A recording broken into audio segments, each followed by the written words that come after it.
میں ان لوگوں کے لیے لکھ دوں گا جو تقوی کی راہ اختیار کرتے ہیں اور زکوٰۃ دیتے ہیں اور ہماری آیتوں پر ایمان لاتے ہیں، کہ ان کے لیے جو ہمارے رسول نبی امی کی اتباع کرتے ہیں، جن کا ذکر وہ اپنے تورات اور انجیل میں لکھا ہوا پاتے ہیں، جو لوگوں کو بھلائی کا حکم دیتے ہیں اور برائی سے روکتے ہیں، اور ان کے لیے پاکیزہ چیزوں کو حلال کرتے ہیں اور خبیث اور گندی چیزوں کو حرام کرتے ہیں، اور ان ایسی جو زنجیریں ہیں، بندشیں ہیں، ان کو ان سے ہٹا دیتے ہیں جن میں وہ پہلے سے جکڑے ہوئے تھے۔ بس جو لوگ ان پر ایمان لائے اور جنہوں نے ان کے مقام کو پہچانا ہے، ان کی مدد کی، تو اس نور کی پیروی کی جو ان پر نازل ہو رہا ہے، تو وہی پھلا پانے والے ہیں۔ اس سے زیادہ کلیئر الفاظ میں نبی پاک صلی اللہ علیہ وسلم کی اتباع کا حکم نہیں آ سکتا تھا۔ یہود اور عیسائیوں کو بھی بتایا جا رہا ہے کہ آپ کی کتابوں میں صاف صاف لکھا ہوا ہے کہ نبی صلی اللہ علیہ وسلم کی اتباع کریں، ان کو آپ سپورٹ دیں، ٹھیک ہے، ان پر ایمان لے کے آئیں، وَعَزِّرُوهُ نَصَرُوهُ، ان کی مدد کریں، ان کی بیک بون بنیں، ان کی جا کے ان کے مشن کی۔ اب دیکھیے نبی پاک صلی اللہ علیہ وسلم خود نہیں ہیں، لیکن انہوں نے مشن جو چھوڑا، جو تا قیامت ان کا مشن جاری رہے گا، کہ اس قرآن کو لوگوں تک پہنچانا ہے، ٹھیک ہے، تو ان کی مدد یہی ہوگی کہ ان کے مشن کی مدد کی جائے، قرآن اور سنت کو لوگوں تک، اس دین کو پہنچایا جائے، کیونکہ یہ تو ان کی زندگی کا مقصد تھا، ٹھیک ہے۔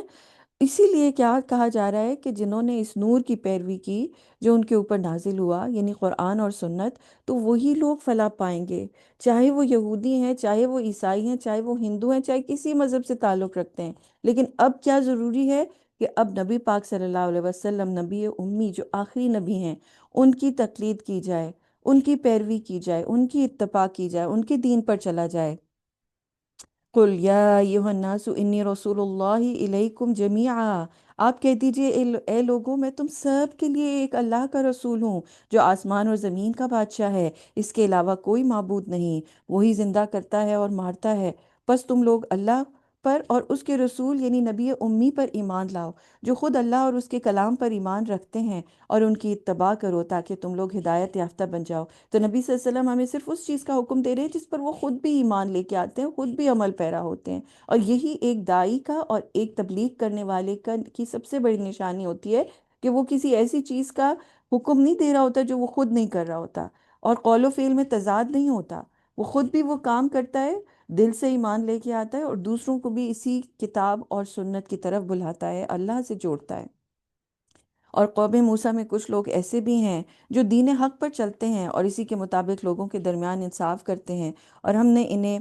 12 خاندانوں میں تقسیم کر کے 12 جماعتیں بنا دیا، اور ہم موسیٰ نے اس کی قوم سے پانی کا مطالبہ کیا، تو ہم نے انہیں بذریعہ وہی بتایا کہ اپنی لاٹھی پتھر پر ماریے، چنانچہ اس سے 12 چشمے ابل پڑے، تمام لوگوں نے اپنے اپنے گھاٹ پہچان لیے، اور ہم نے ان پر بادل کا سایہ کر دیا، اور ان پر من اور سلوہ اتارا، اور کہا کہ ہم نے تمہیں جو اچھی چیزیں بطور روزی دی ہیں انہیں کھاؤ، اور انہوں نے ہم پر ظلم نہیں کیا بلکہ انہوں نے تو خود اپنے حق پر ظلم کیا تھا۔ تو وہی عصا حضرت موسیٰ علیہ السلام کا، جس کو جب فرعون کی جو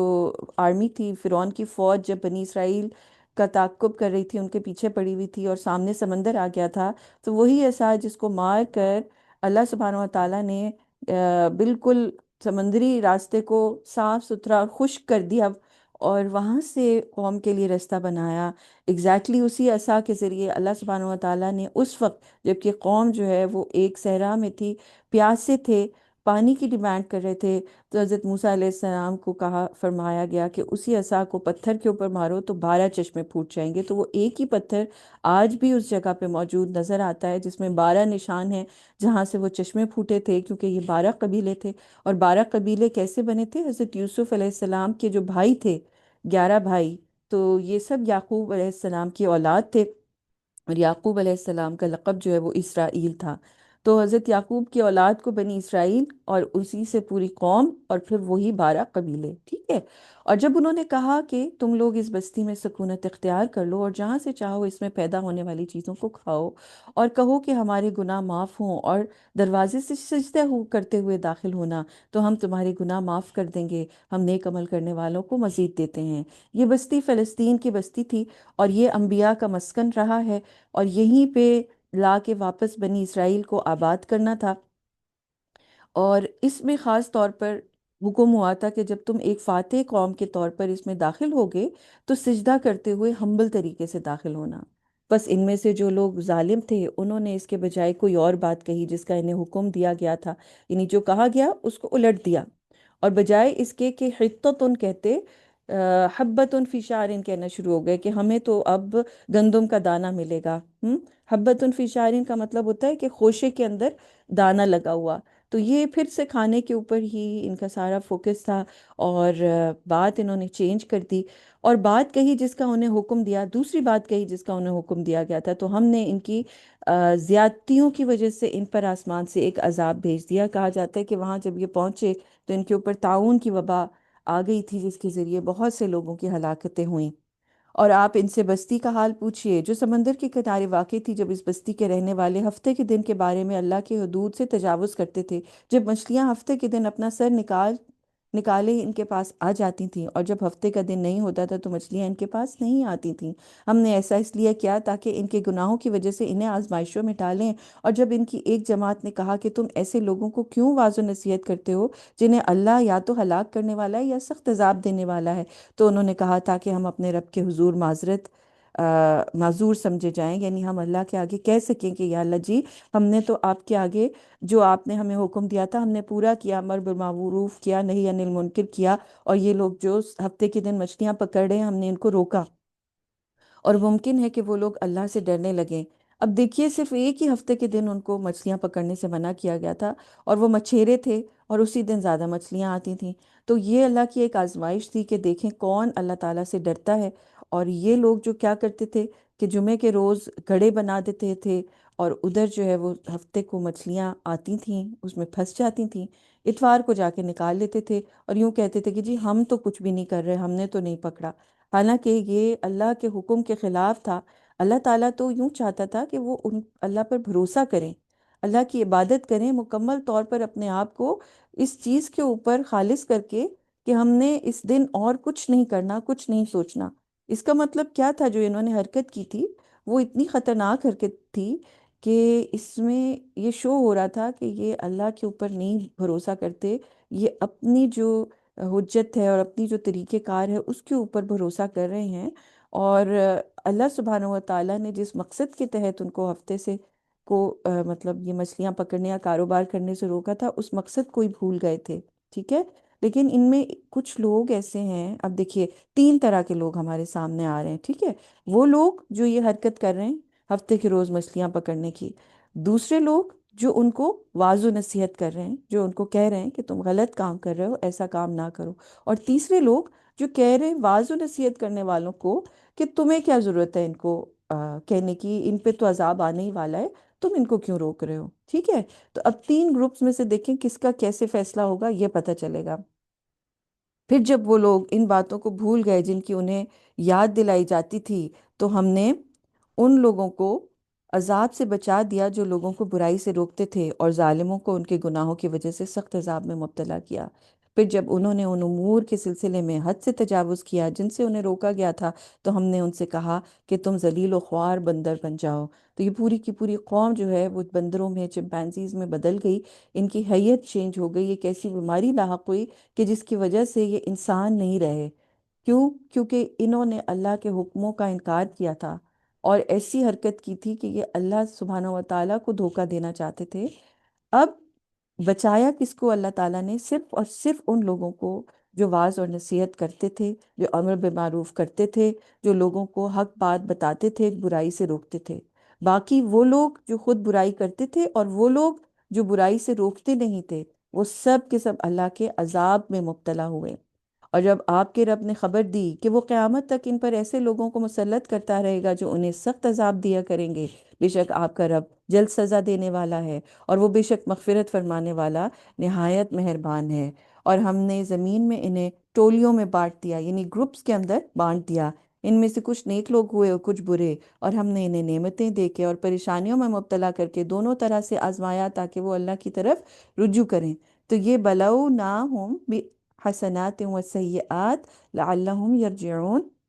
اللہ تعالیٰ قوموں کو اچھائی کے ذریعے بھی آزماتا ہے جب اس پہ اچھے حالات آتے ہیں، اور اس پہ مشکل حالات کے ساتھ بھی آزماتا ہے، اور دیکھا یہ جاتا ہے کہ کون اللہ کے آگے گڑ گڑاتا ہے اور کون اللہ سے جڑا رہتا ہے، کون رجوع کرتا ہے۔ پھر اس کے بعد ایسے لوگ آئے جو اللہ کی کتاب کے وارث بنتے ہی اس کے بدلے میں اس دنیا کے فائدوں کو قبول کرنے لگے اور کہنے لگے کہ اللہ کی طرف سے ہمیں معاف کر دیا جائے گا، اور اگر پھر دوبارہ پہلے جیسا کوئی دنیاوی فائدہ نہیں انہیں پیش کیا جاتا تو اسے قبول کر لیتے۔ کیا اللہ کی کتاب میں ان سے یہ وعدہ نہیں لیا گیا تھا کہ وہ اللہ کے بارے میں صرف حق بات کہیں گے؟ اور انہوں نے ان باتوں کو پڑھ بھی لیا تھا جو اس کتاب میں تھیں۔ اور آخرت کی زندگی ان لوگوں کے لیے زیادہ بہتر ہے جو اللہ سے ڈرتے ہیں۔ کیا تم عقل سے کام نہیں لیتے؟ تو آخرت کی تو کامیابی صرف اور صرف تقوی والوں کے لیے فکس ہے، ٹھیک ہے؟ اس میں تو کوئی شک ہے ہی نہیں۔ جو اللہ کا احساس رکھے، جو اللہ تعالیٰ سے ڈرے، دنیا میں چاہے وہ لوگ کتنے فائدے اٹھا لیں، چاہے کوئی کتنا ہی امیر نظر آ لے، کتنا ہی ریل پیل ہو، کتنا ہی عیش و عشرت میں رہتا ہو، لیکن آخرت میں اللہ تعالیٰ کا وعدہ ہے کہ امیر یا غریب جو بھی آخرت میں کامیاب ہوں گے وہی ہوں گے جو اللہ سے ڈرنے والے تھے، اللہ کا تقوی رکھنے والے تھے۔ والذین یمسکون بالکتاب واقاموا الصلاۃ انا لا نضیع اجر المصلحین، اور جو لوگ کتاب کو سختی سے پکڑتے ہیں، سختی سے کاربند رہتے ہیں، یعنی قرآن کے اوپر مکمل عمل کرتے ہیں، ٹھیک ہے؟ یمسکون یعنی اچھی طرح اس کو تھام لیتے ہیں، دل کے اندر رچا بسا لیتے ہیں، اور نماز کو قائم کرتے ہیں، نمازوں کو امپورٹنس دیتے ہیں، اس کو ان کے سارے جو شرائط ہیں ان کے ساتھ ادا کرتے ہیں، قائم رکھتے ہیں، تو ان کے بارے میں اللہ فرماتا ہے تو ہم یقیناً ایسے نیک لوگوں کا اجر ضائع نہیں کرتے۔ اور جب ہم نے پہاڑ کو ان کے اوپر سے اس طرح اٹھایا جیسے وہ کوئی سائبان ہو، اور انہیں گمان ہوا کہ وہ ان پر گرنے ہی والا ہے، تو ہم نے کہا کہ ہم نے تمہیں جو کتاب دی ہے اسے پوری قوت کے ساتھ پکڑ لو، اور اس میں جو کچھ ہے اسے یاد رکھو تاکہ تم تقوی کی راہ اختیار کرو۔ اور جب آپ کے رب نے بنی آدم کی اولاد کو ان کی پیٹھوں سے نکالا اور انہیں انہی کے بارے میں گواہ بنا کر پوچھا کہ کیا تمہارا رب میں نہیں ہوں، تو انہوں نے کہا ہاں، ہم اس کی گواہی دیتے ہیں۔ یہ اس لیے کیا گیا کہ کہیں تم لوگ قیامت کے دن یہ نہ کہنے لگو کہ ہمیں تو ان باتوں کا قطعی کوئی خبر ہی نہیں تھی، یا یہ نہ کہنے لگو کہ ہمارے باپ داداؤں نے اس سے پہلے شرک کیا تھا اور ہم ان کے بعد ان کی اولاد ہی تو تھے، تو کیا ہمیں ان باطل پرستوں کے اعمال کی وجہ سے ہلاک کیا جا رہا ہے، کر رہے ہو؟ اور ہم اپنی آیتوں کو اسی طرح کھول کر بیان کرتے ہیں تاکہ وہ لوگ اللہ کی طرف رجوع کریں۔ تو یہاں پر وہ مشہور وعدہ الست جو ہے اس کا تذکرہ ہو رہا ہے۔ جب حضرت آدم علیہ السلام کو پیدا کیا تھا تو اللہ نے ان کی پشت پر ہاتھ پھیر کے جتنی قیامت تک انسان جتنے بھی پیدا ہونے تھے سب کی روحوں کو ایک میدان میں جمع کر دیا۔ اب وہ روحیں کس فارم میں تھیں، ان کا کوئی جینڈر نہیں تھا، کوئی کچھ بھی نہیں تھا، کیا شکلیں تھیں کوئی ہمیں نہیں معلوم ہے، کیونکہ روح جو ہے وہ اللہ کے حکم میں سے ایک حکم ہے، اور روح جو ہے اللہ سبحانہ و تعالیٰ نے اسی وقت کریٹ کر دی تھی ہر انسان کی، ٹھیک ہے؟ اور اس وقت کے بعد اب وہ عالم ارواح میں ہے، اس وقت وہ وعدہ کر چکے ہیں۔ یہ وعدہ الست کہلاتا ہے، جب اللہ تعالیٰ نے خود بتایا ان کو سامنے رکھ کے کہ کیا میں تمہارا رب ہوں، تو انہوں نے کہا جی ہاں، قالوا بلا شہدنا، ہم گواہی دیتے ہیں۔ اور یہ گواہی اس لیے ان سے دلوائی گئی تاکہ یہ نہ ہو کہ دنیا میں آنے کے بعد وہ یہ کہنا شروع ہو جائیں کہ جی ہمیں تو پتہ ہی نہیں تھا کہ کیا ہے، اللہ کون ہے، ہمیں تو پتہ ہی نہیں تھا۔ اور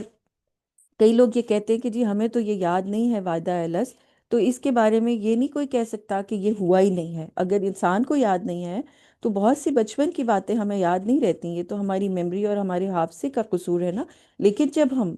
آ، اللہ سبحانہ و تعالیٰ سے دور ہوتے ہیں تو اسی وعدے کی وجہ سے، کیونکہ انسان کی روح جو ہے وہ اصل میں مسلمان ہی تھی، جب اس کو جسم کے اندر ڈالا گیا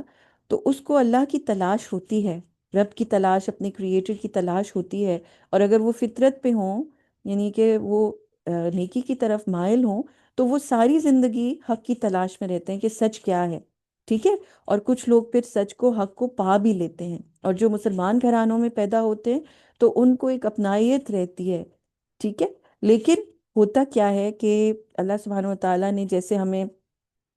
فطرت پہ پیدا کیا نا، جیسے نبی صلی اللہ علیہ وسلم نے بتایا کہ ہر بچہ پیدا ہونے والا وہ فطرت پہ پیدا ہوتا ہے، پھر اس کے ماں باپ اس کو یہودی یا عیسائی بنا دیتے ہیں، یعنی ماں باپ جو ہے جس دین کے اوپر ہوتے ہیں وہ اسی دین کو فالو کرنا شروع ہو جاتا ہے۔ لیکن بیسکلی یہ وعدہ الست لیا اس لیے گیا تھا تاکہ کوئی بھی بعد میں آ کے یہ نہ کہے کہ جی ہمیں تو پتہ ہی نہیں تھا، اور ہمیں پتہ ہوتا تو ہم تو بہت ہی بہترین مسلمان ہوتے، ٹھیک ہے؟ تو اب ہر ایک کے اوپر ذمہ داری ہے کہ وہ اللہ سبحانہ و تعالیٰ کو تلاش کرے،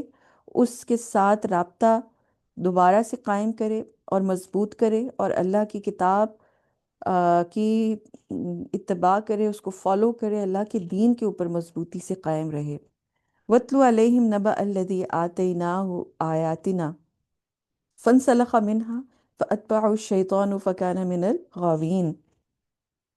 اور آپ انہیں اس آدمی کی خبر پڑھ کر سنا دیجئے جسے ہم نے اپنی نشانیاں دے رکھی تھیں تو وہ ان سے بالکل باہر نکل گیا۔ یہ ایسے جیسے سانپ جو ہے وہ اپنی کیچلی، اپنی جو سکن ہے وہ پیچھے چھوڑ کے اس میں سے ریگل آؤٹ کر کے نکل جاتا ہے نا،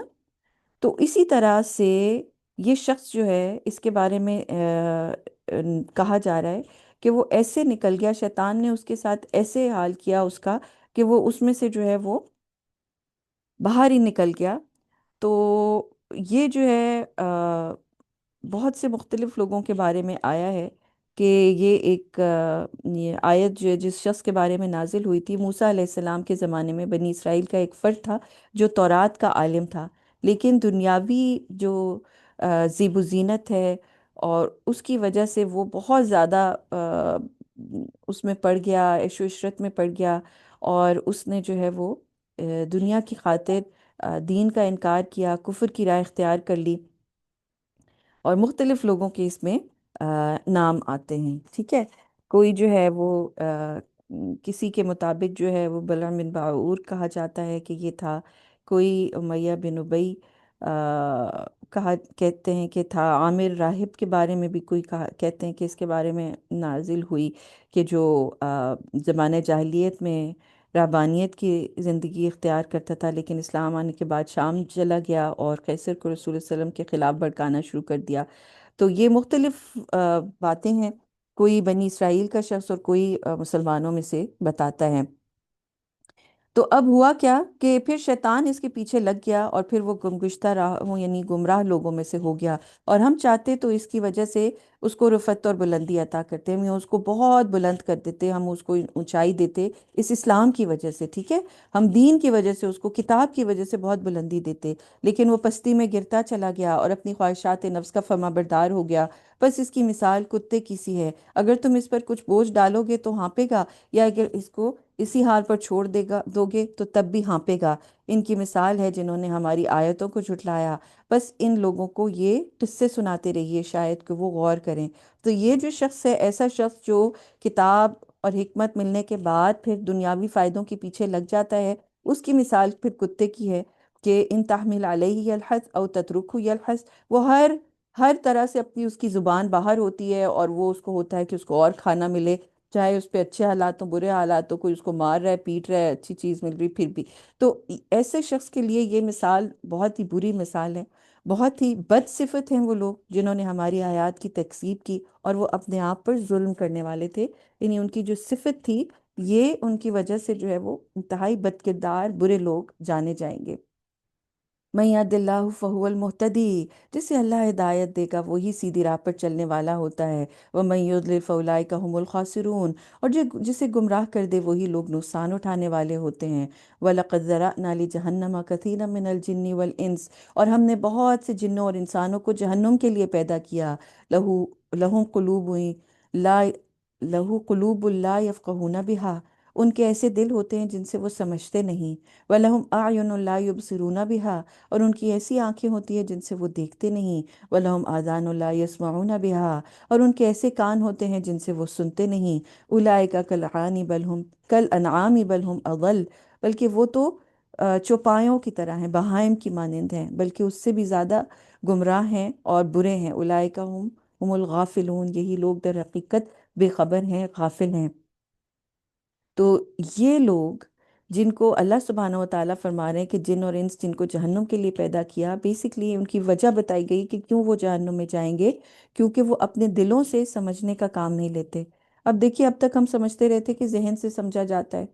برین سے سمجھا جاتا ہے، لیکن اب ہمیں پتہ چلا کہ دل کے اندر بھی نیورونز ہوتے ہیں، دل کے ساتھ بھی سمجھا جاتا ہے، انسان دل کے ذریعے ہی اللہ کو پہچانتا ہے، آیات کے اوپر ریفلیکٹ کرتا ہے، قرآن کے اوپر غور و فکر کرتا ہے، کائنات کے اوپر غور و فکر کرتا ہے، اور پھر اللہ تک پہنچتا ہے۔ اور اس بات کو سمجھتا ہے کہ مجھے بے مقصد نہیں پیدا کیا گیا، میرا ضرور پیدائش کا کوئی مقصد ہے، کوئی ریزن ہے، میں نے اسٹرگل کرنی ہے۔ اور پھر کانوں اور آنکھوں کے ساتھ وہ کام نہیں لیتا جن کے لیے ان کو بنایا گیا ہے۔ یعنی ہم صرف نظر سے دیکھنے کے لیے نہیں، بلکہ پہچاننے کے لیے ہمیں نظریں دی گئی ہیں، کانوں کے ساتھ سن کے دل کے اندر بات کو لے جانے کے لیے کان دیے گئے ہیں، ٹھیک ہے؟ جو ان سے وہ کام نہیں لیتے وہ گمراہ ہو جاتے ہیں، وہ غافل ہو جاتے ہیں، وہ ایسے جیسے غفلت کی نیند سوئے ہوئے ہیں۔ وَلِلَّهِ الْأَسْمَاءُ الْحُسْنَى فَادْعُوهُ بِهَا، اور اللہ کے بہت ہی اچھے نام ہیں، بس تم لوگ اسے انہی ناموں کے ذریعے پکارو، ان لوگوں سے برطرف ہو جاؤ جو اس کے ناموں کو بگاڑتے ہیں اور اس کے غلط معنی بیان کرتے ہیں، اور انہیں عنقریب ان کے کیے کی سزا دی جائے گی۔ اللہ تعالیٰ کے تو سارے نام بہت پیارے ہیں، لیکن کچھ لوگ کیا کرتے ہیں، ان کو غلط میننگز دیتے ہیں، اس لیے ہمیں کیا کہا گیا، ان سے دور رہو۔ اور جنہیں ہم نے پیدا کیا ہے ان میں سے ایک جماعت ایسی ہے جو دین حق پر چلتی ہے اور اسی کے مطابق فیصلہ کرتی ہے، اور جو لوگ ہماری آیتوں کی تکذیب کرتے ہیں، ان کو جھٹلاتے ہیں، ہم انہیں ہلاکت تک اس طرح پہنچا دیتے ہیں کہ انہیں خبر بھی نہیں ہوتی، اور میں انہیں ڈھیل دیتا جا رہا ہوں، بے شک میری تدبیر بہت مضبوط ہوتی ہے۔ تو یہ جو ڈھیل ہے یہ ایک اور قسم کا عذاب ہے جس کو استدراج کہتے ہیں۔ جو لوگ اپنی نافرمانیوں کے باوجود بھی دنیا میں خوب عیش و عشرت کیے جا رہے ہیں، ان کو اللہ پکڑ نہیں رہا، یہ سب سے بری سزا ہے، کیونکہ وہ سمجھنا شروع ہو جاتے ہیں کہ جی ہم تو بہت ہی کوئی نیک کام کر رہے ہیں اور برائیوں میں بہت دور نکل جاتے ہیں۔ کیا وہ غور نہیں کرتے کہ وہ آدمی جو ان کے ساتھ ہے مجنون نہیں ہے؟ یہ نبی صلی اللہ علیہ وسلم کی بات ہو رہی ہے، وہ تو محض صاف صاف ڈرانے والا ہے۔ کیا انہوں نے آسمان اور زمین کی تدبیر، سلطنت اور اللہ کی دیگر تمام مخلوقات پر غور نہیں کیا؟ یعنی کیسے پلاننگ ہے اللہ کی جو کائنات ہے اس میں، اللہ تعالیٰ کیسے زبردست طریقے سے اس کو چلا رہا ہے، اور اس بات پر کہ شاید ان کی موت کا وقت قریب آ گیا ہو، تو اب اس قرآن کے بعد وہ آخر کس چیز پر ایمان لائیں گے؟ اللہ جسے گمراہ کر دے اسے کوئی ہدایت نہیں دے سکتا، اور وہ انہیں ان کی سرکشی میں بڑکتا ہوا چھوڑ دیتا ہے۔ یسألونک عن الساعة ایان مرساها، لوگ آپ سے قیامت کے بارے میں پوچھتے ہیں کہ وہ کب واقع ہوگی، آپ کہہ دیجئے کہ اس کا علم تو میرے رب کو ہے، اور اسے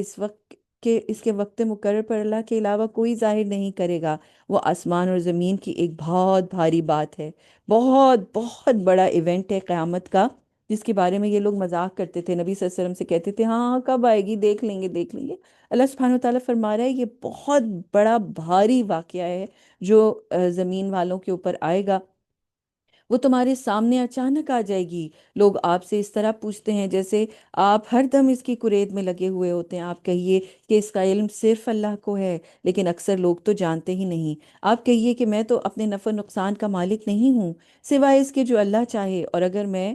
غیب کا علم رکھتا تو بہت ساری بھلائیاں اکٹھا کر لیتا، مجھے کوئی تکلیف ہی نہیں پہنچتی، میں تو صرف ایمان والوں کو جہنم سے ڈرانے والا ہوں اور جنت کی خوشخبری دینے والا ہوں۔ میننگ نبی صلی اللہ علیہ وسلم خود بھی غیب کا علم نہیں جانتے تھے، اگر ہوتا تو وہ تو اپنے آپ سے سب سے پہلے ان کفار کو دور کر لیتے، ان کی چالوں سے بچ جاتے۔ هو الذی خلقکم من نفس واحدۃ وجعل منها زوجها، اسی نے تم سب کو ایک جان سے پیدا کیا اور اسی سے اس کا جوڑا بنایا، ٹھیک ہے؟ تو